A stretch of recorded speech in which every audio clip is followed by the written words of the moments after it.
Gloria a Dios. Bueno, gracias al Señor. Y vamos a entrar entonces a estudiar la palabra del Señor.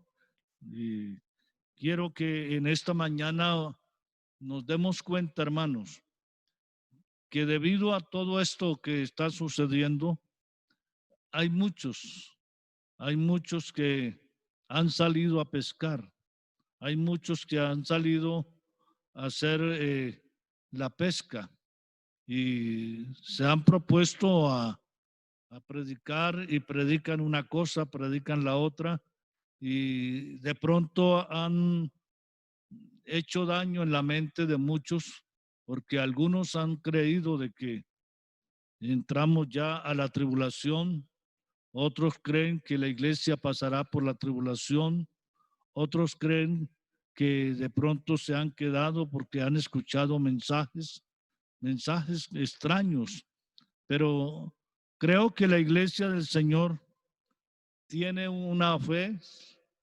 tiene un Señor, tiene una fe, tiene un bautismo y tenemos un Dios.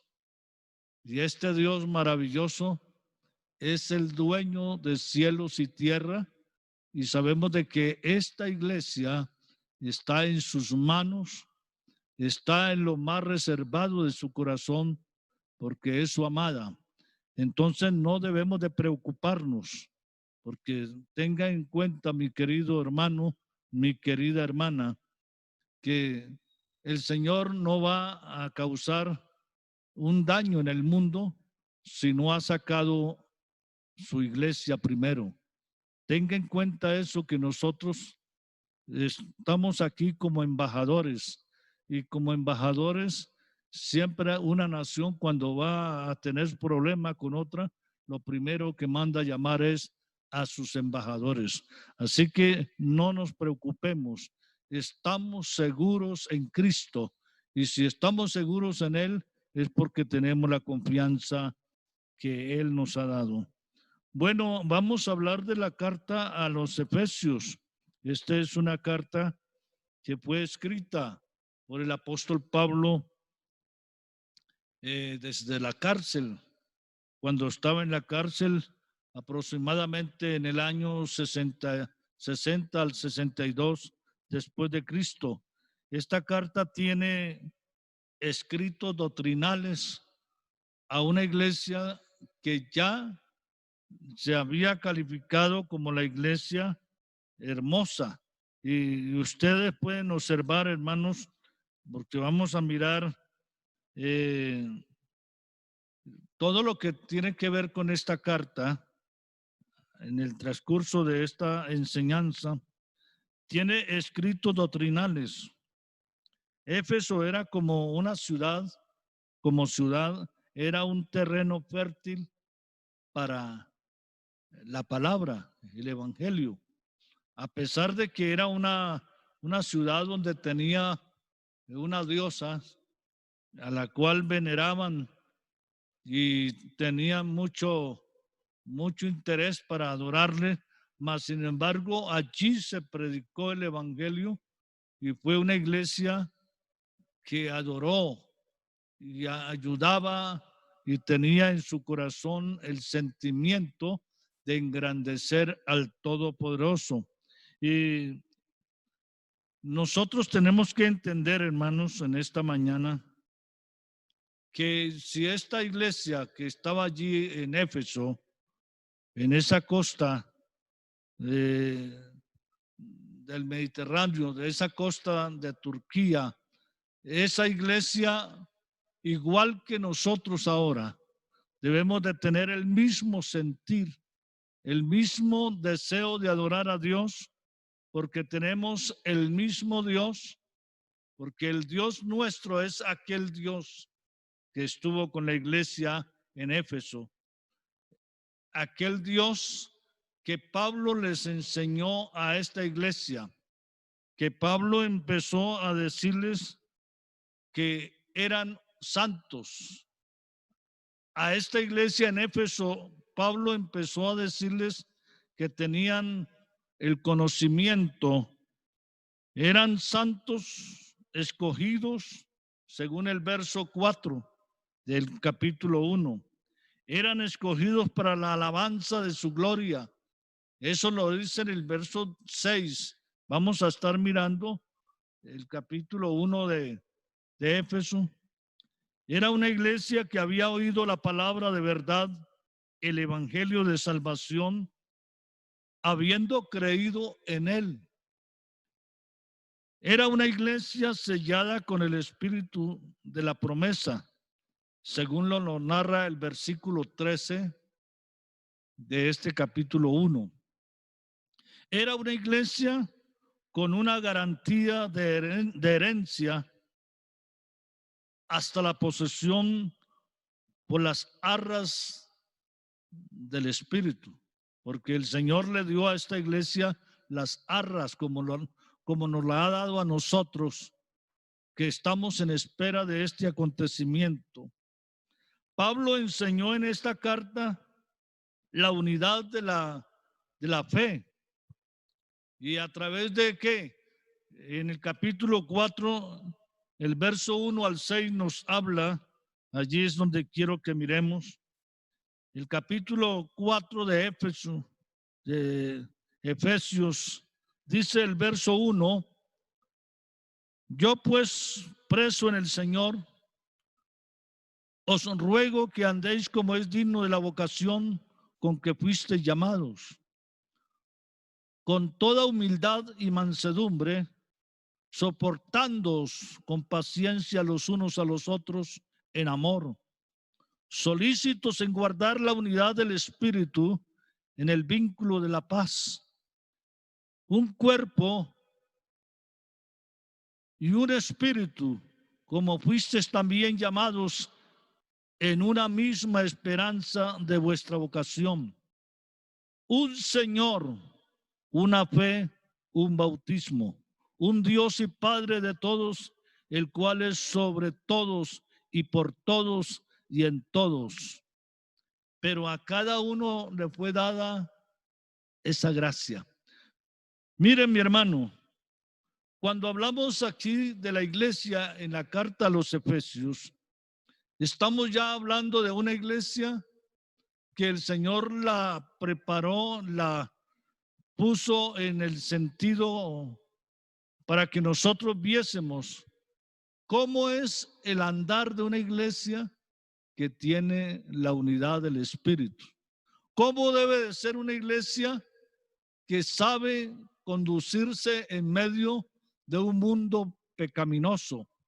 ¿Cómo debe de ser una iglesia a la cual de una manera especial Pablo les enseña a esta iglesia diciéndole, bueno, ustedes ya no son gentiles, simplemente del mundo, ustedes son separados, porque ustedes ven en el capítulo 4 de esta carta, donde Pablo empieza a hacerle requerimientos a esta iglesia y diciéndole, bueno, ustedes deben de conducirse diferentemente como se conduce el mundo, porque no son ya de ese grupo de gente que no conoce a Dios. Ustedes son separados, santificados.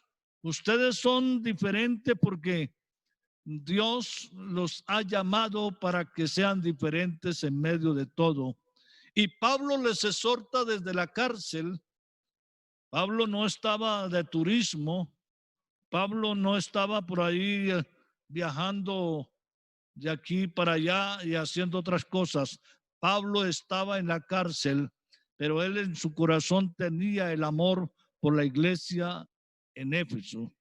Y por amor les escribe esa carta diciéndole, ustedes han sido separados. Por eso usted empieza a leer esa carta y empieza a darse cuenta que Pablo les habla a santos y a santificados, a alguien que ha alcanzado la madurez en los lugares celestiales y que tienen todas las promesas.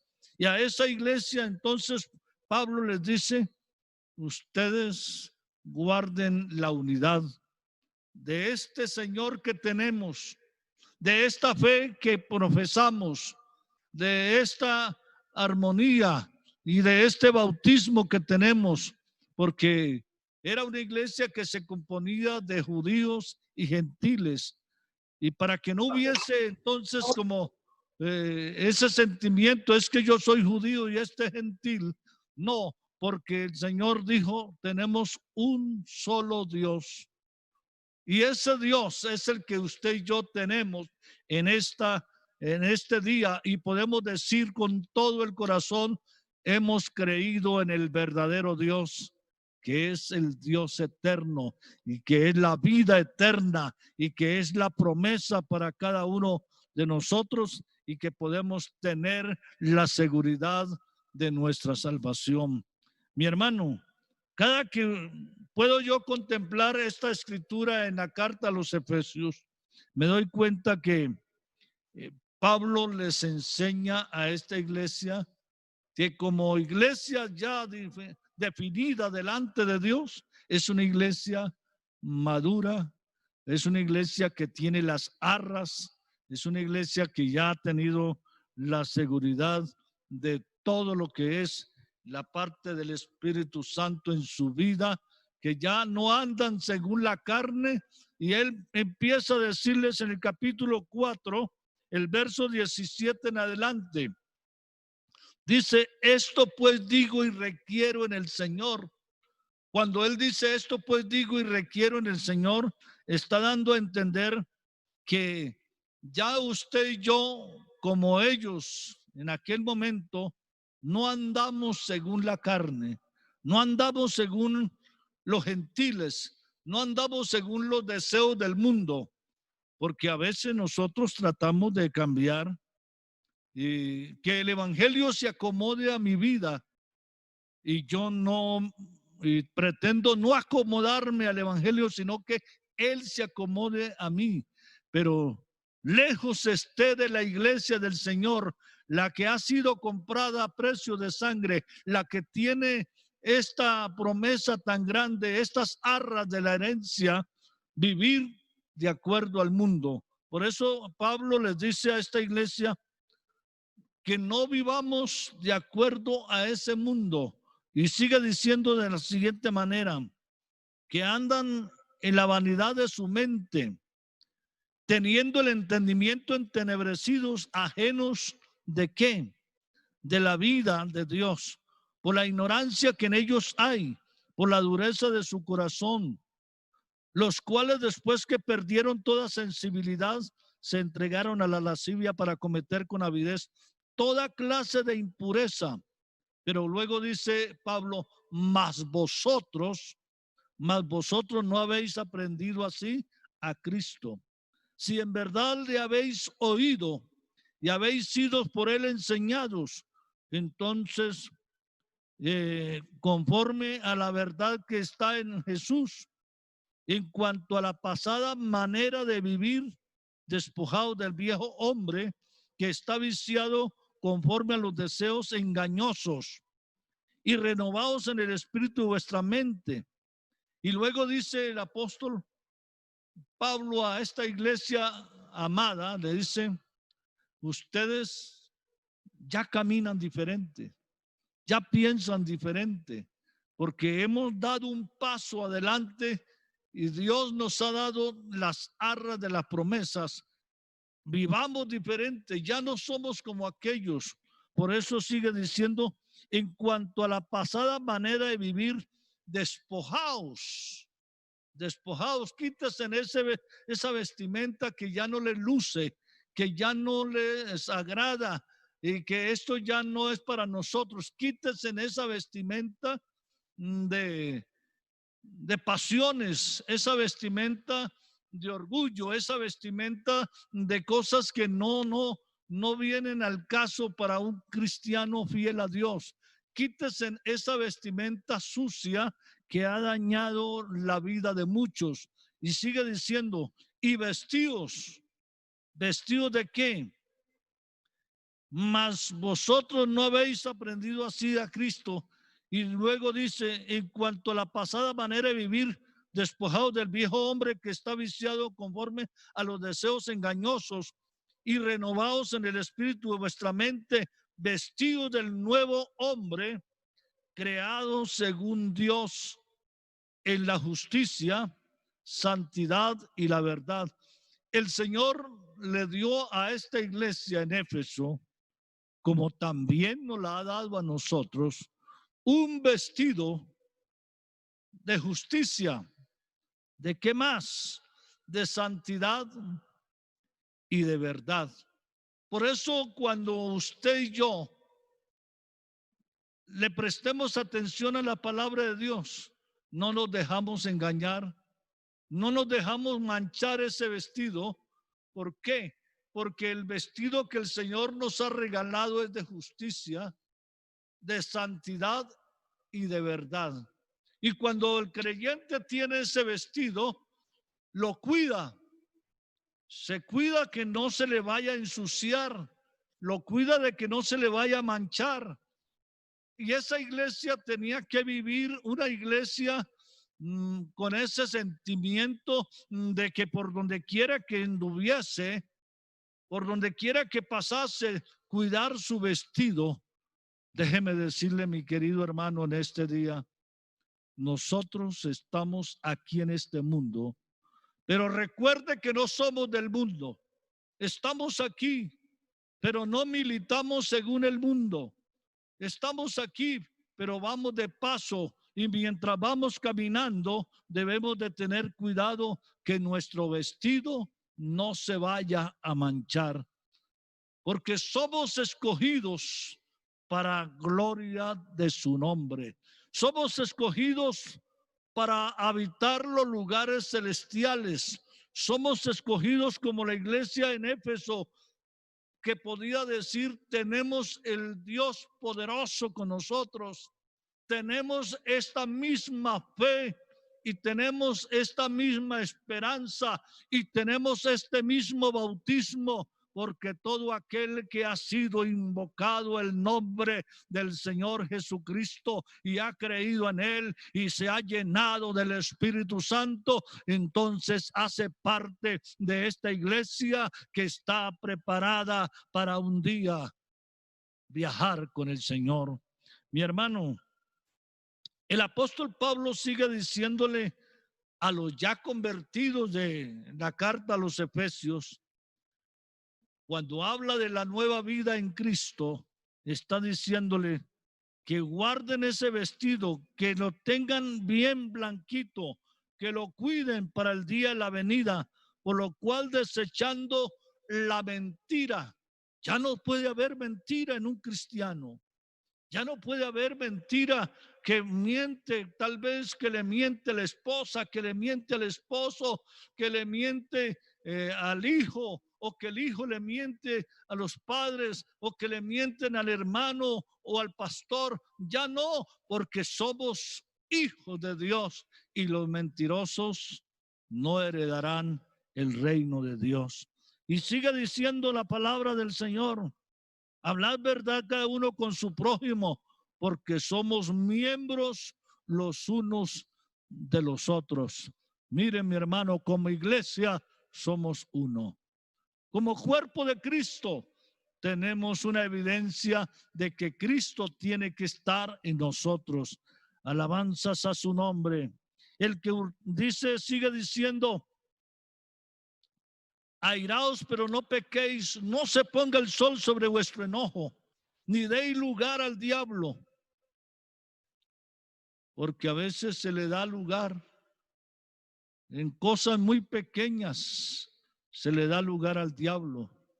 Se puede estar dándole lugar allá en el hogar por alguna discusión, y ahorita con este encierro muchos dicen: estoy estresado, y entonces revienta su estrés, hace que explote su estrés ahí con la familia, con la esposa, con el esposo, y dice: estoy aquí encerrado y no sé qué voy a hacer. Pues hermano, tome la calma, porque tú tienes al Espíritu de Dios en tu vida, y esto te hace que estés tranquilo. ¿Para qué? Para que vean que tú en tu interior es diferente, porque nosotros no podemos seguir la corriente del mundo. Airaos, pero no pequéis. Algunas veces el hombre puede tener a Dios y decir yo creo en el Señor, pero se aira,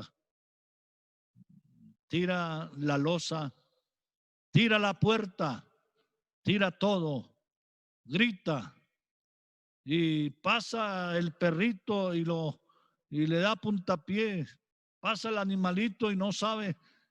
Pero la Biblia dice, airaos, pero no pequéis. No se ponga el sol sobre vuestro enojo. ¿Acaso el creyente fiel a Dios que espera la venida del Señor se acuesta bravo con su esposa y que no le hablo y que ya llevamos 3, 4 días sin hablarnos? Cuidado con eso, porque somos una iglesia que estamos esperando al Señor. Tenemos las arras de esa promesa, no sea que, porque aquí el apóstol Pablo no le está hablando a una iglesia principiante, le está hablando a una iglesia que ya tenía el conocimiento, la seguridad y que ya había pasado por la experiencia de hablar en lenguas y tenía la experiencia de haber obtenido el Espíritu Santo, que son las arras de nuestra herencia, y por eso nosotros nos adherimos a esta hermosa iglesia, porque yo creo que hoy por hoy nosotros también hacemos parte de esa hermosa iglesia que ha conocido al Eterno. Sigue diciendo la palabra del Señor de la siguiente manera: el que hurtaba no hurte más, sino trabaje haciendo lo que es bueno, para que tenga que compartir con los que padecen necesidad. Y luego dice, aquellos que ya han sido llenos del conocimiento de la santidad y también del poder del Espíritu Santo, dice, ninguna palabra corrompida salga de vuestra boca. ¿Cuál es esa palabra corrompida? Algunos dicen, son esas palabras de doble sentido, esas palabras groseras que se pronuncian, pero no. Cuando la Biblia habla de las palabras corrompidas, está hablando de que alguien puede corromper a otro diciéndole, mi hermano dijo esto de usted, mi hermana está hablando esto de usted, mi hermana dijo que usted no es fiel a Dios, que usted es una mundana. Cuando alguien le dice a otro esto, le ha dañado su corazón y su mente, y cuando la hermana o el hermano encuentra al hermano en el culto, lo mira con desprecio y luego le dice, Dios le bendiga, pero no le da el saludo como es. ¿Por qué? Porque alguien ha corrompido su corazón. Pero sigue diciendo la palabra del Señor: ninguna palabra corrompida salga de vuestra boca, sino la que sea buena para la necesaria edificación, a fin de dar gracia a los oyentes. Pero si un hermano viene y le dice, hermano, ¿cómo le parece que la hermana Julana o el hermano Julano dice que usted es un hombre de Dios, una mujer de Dios? Qué mujer tan consagrada. Usted cuando llega y se encuentra con el hermano, ¿qué hace? Lo saluda, hermano, Dios le bendiga, porque hay una gracia, hay un sentir afectuoso, hay un sentir de agrado, porque esa palabra de gracia llega al corazón. Por eso cuando la iglesia ha entendido esto, tiene una unidad en el espíritu, tiene una unidad en la manera de andar, tiene una unidad en la manera de actuar, tiene una unidad en la manera de vivir con los demás. Por eso somos diferentes, marcamos diferencia en el mundo, marcamos diferencia en todo momento, porque somos llamados para heredar la vida eterna. Y luego sigue diciendo, y no contristéis al Espíritu Santo de Dios, con el cual fuisteis. Nótese bien, no que vas a ser lleno, sino que fuiste. O sea, que cuando el Señor lo llena a uno con su Espíritu Santo, cuando el Señor le da esa evidencia del Espíritu Santo, usted ya es lleno, porque la santidad no es por grados, la santidad no es hoy un poquito, mañana otro poquito, pasado mañana otro poquito. No, Señor, la santidad es un estado en que Dios pone al hombre. Y creo que la iglesia, cuando ha sido llena del Espíritu Santo, es una iglesia que debe de andar como Él anduvo, debe de hablar como Él habló, debe de estar actuando en la manera como Dios nos manda que actuemos. Por eso la iglesia del Señor es diferente al mundo, y por eso Pablo le dice: esto pues digo y requiero en el Señor, que ya no andéis como los otros. ¿Se da cuenta, mi querido hermano, la gran diferencia que hay entre aquel que no conoce a Dios, que está atestado de cosas del mundo, que no sabe nada de Dios por la ignorancia que en ellos hay, pero en nosotros hay un conocimiento muy grande, y ese conocimiento es que el Señor nos ha dado la salvación y nos ha colocado en lugares altos, nos ha dado promesas, y en esta mañana podemos decir: tenemos la promesa del Señor Jesús. Antes es venirnos unos con otros. Esto es más que una enseñanza, es doctrinal. Ser venirnos unos con otros. Ahora, en estos momentos tan difíciles que estamos viviendo, creo que se ha podido tener en cuenta. El hermano llama a la hermana: ¿cómo vamos? ¿Cómo estamos? Si ha habido alimentos, si ha habido con qué comer, y todo esto ha llevado a que haya una armonía, porque Dios tiene todo calculado, hermano, y esto es un propósito de Dios. Y el propósito de Dios es que estemos unidos en la misma fe, que estemos basados en la misma esperanza, y que estemos confiados en que estamos de paso. No nos arraiguemos aquí, no pensemos de que estamos aquí, porque algunos estamos aquí con la mirada puesta allá porque nos vamos, pero otros piensan estar allá, pero con la mirada puesta aquí en este terreno.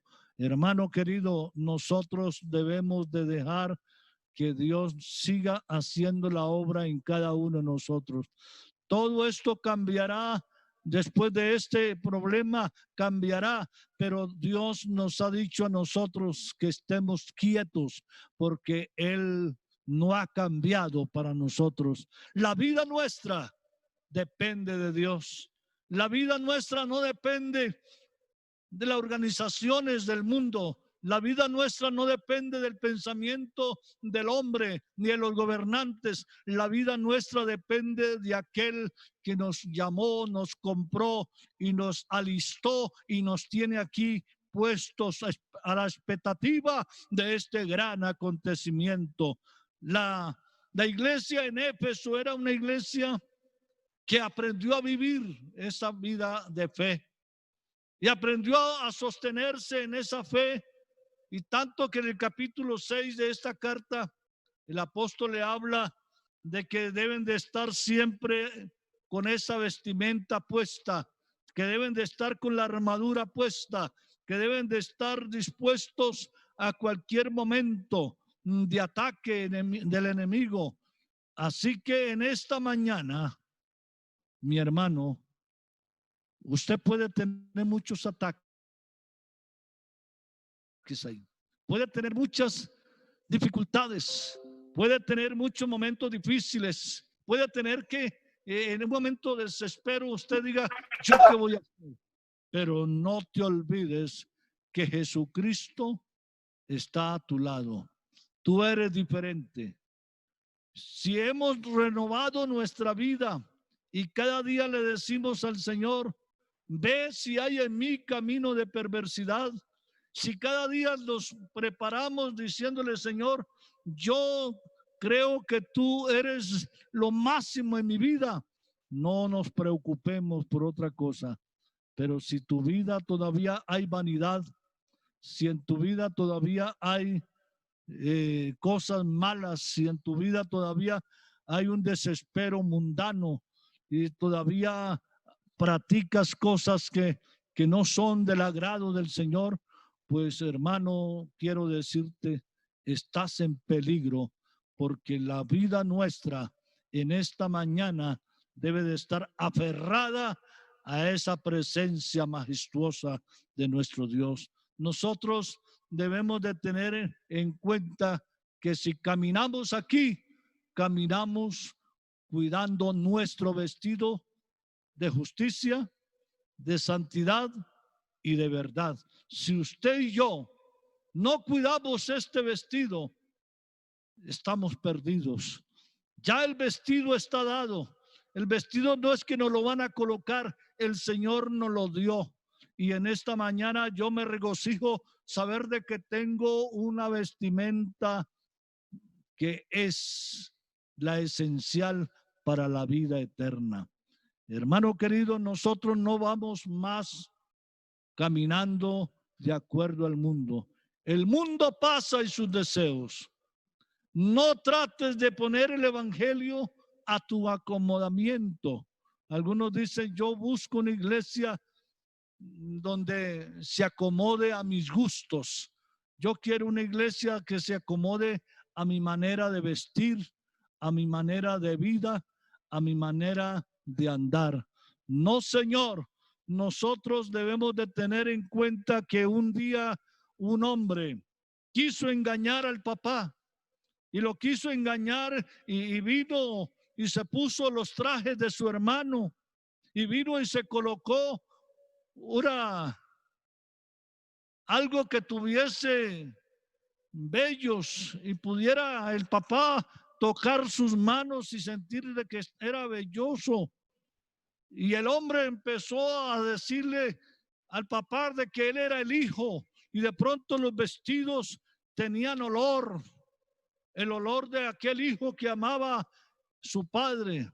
Pero en un momento preciso, su padre, aunque no veía, su padre, aunque ya su vida estaba gastada, dijo, hijo, los vestidos y el olor son los de mi hijo Esaú.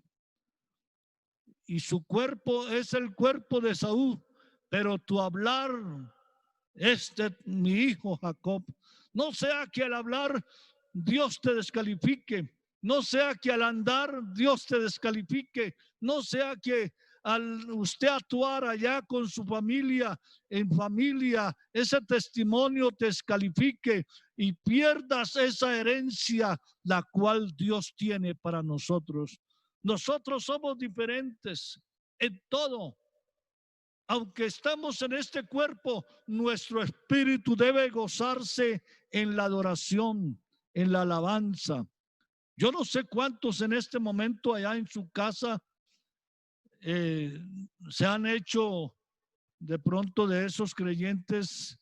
Me gusta el culto y prendo el programa en este momento, pero no le están haciendo culto a Dios, sino que están como de espectadores. Pero déjeme decirle en este día, no seamos espectadores de la gracia de Dios, sino que seamos aquellos protagonistas, que estemos aquí metidos adorando al Señor, engrandeciéndole. Me gustó mucho ver el culto. Todas las familias allí estaban adorando al Señor en cada casa, allí sirviendo al Señor, adorándole, cantándole. Qué bonito esto. Eso es lo que indica que hay una presencia preciosa en cada hogar, en cada vida, y que esto debe de estar siempre en la vida nuestra. Hermano, que nunca falte el ungüento en tu vida, que nunca falte esa presencia majestuosa en tu vida, que nunca falte ese gozo en tu vida, que nunca falte ese resplandor en tu vida, que nunca falte ese conocimiento en tu vida, que nunca falte que eres alguien que estás esperando la presencia del Señor. No olvide que el que cree en el Señor debe también amar al Señor, que aquel que cree en la venida del Señor debe de amar la venida del Señor, que aquel que espera que espera la venida del Señor se prepara para ese gran encuentro. Estamos en esta mañana esperándole de verdad. Estamos viviendo los últimos momentos de la vida cristiana. Bueno, no sabemos, sea hoy, sea mañana, no sé cuándo, pero que nos encuentre preparados. No seamos aquellos que estamos indiferentes, aquellos que estamos perezosos, aquellos que estamos de pronto en un momento como de frialdad espiritual porque estamos allí encerrados. No, que tengamos en cuenta que el Señor viene y que Él viene por un pueblo que ha comprado a precio de sangre. Y sabe, hermano querido, mire lo que dice la palabra del Señor, ya para terminar. El Señor nos ha dado a nosotros como le dio a la iglesia en Éfeso. Dice el capítulo 1, el verso 22 y 23, y sometió todas las cosas bajo sus pies y lo dio por cabeza sobre todas las cosas a la iglesia, la cual es su cuerpo, la plenitud de aquel que todo lo llena en todo. Él lo dio. Toda esta gracia se la dio a la iglesia porque es el cuerpo de Cristo. ¿Te consideras en este día como cuerpo de Cristo? Si te consideras como cuerpo de Cristo, adóralo. Si te consideras como cuerpo de Cristo, búscalo. Si te consideras como cuerpo de Cristo, sírvale. Si te consideras cuerpo de Cristo, engrandece su obra, engrandece ese momento precioso. Hermano, si usted y yo en esta mañana le buscamos, Él será engrandecido en medio nuestro. Es el momento de dar a conocer su gracia, es el momento de dar a conocer su presencia, es el momento de dar a conocer lo que somos, y es que somos el cuerpo de Cristo en la tierra y Él es la cabeza, y para Él es todo el reconocimiento, toda la honra y todo aquel momento glorioso. Hermano, que el Señor nos ayude. Ánimo, que no estamos solos, estamos con Él. Él es la esperanza de gloria. Y si Él viene pronto, nos veremos allá en las nubes. Pero si Él tarda otro poquito, sigamos caminando con Él, porque en Él está la esperanza nuestra. Lo único que te digo en esta mañana es aquellas mismas palabras que tenían los cristianos cuando estaban metidos en la mazmorra, allí huyendo de la persecución, y salía alguien a hacer alguna vuelta o a traer algún mandado para los demás hermanos que estaban debajo de la tierra. Siempre había una señal y había un santiseña para ver si eran de lo mismo, y era Maranata, que quiere decir Cristo viene. Hermanos, en este mundo pecaminoso y lleno de maldad, hay una palabra todavía. El santiseña tuyo y el mío es Maranata. Cristo viene, y si Él viene, le estamos esperando. Que el Señor le bendiga grandemente a cada uno de ustedes en este día. Y muchas gracias, hermanos. Y vamos a orar al Señor. Quiero orar por ustedes en esta mañana, y ustedes van a orar por nosotros aquí en Colombia. Que el Señor nos ayude. Padre celestial.